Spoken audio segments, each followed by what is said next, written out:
And hello.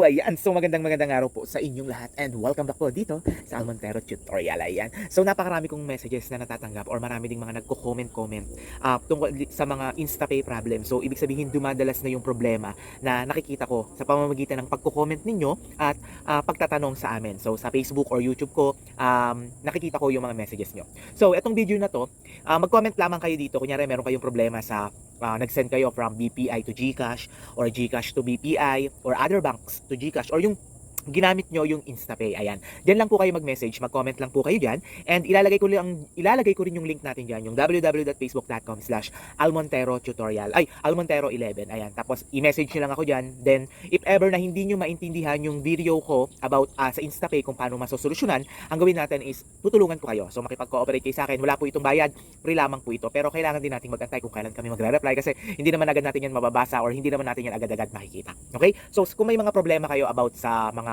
tawag dito, mga InstaPay na yan, kung hindi niyo siya agad makuha.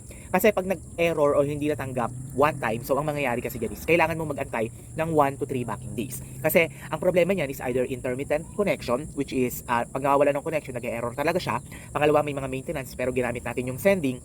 So ang nangyayari dyan is kailangan talaga ng 1 to 3 banking days na process. So if ever na umabot ka ng Sabado at Linggo, hindi po kasama yan. So if ever Friday nag-error, expect mo na Wednesday ito babalik or magsisend doon sa pinagsendan mo.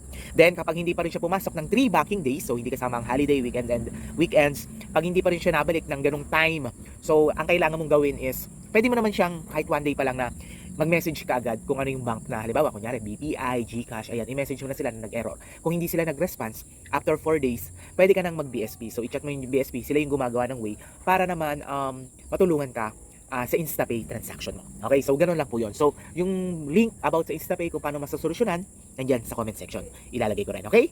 Hanggang dito na lang. Bye bye!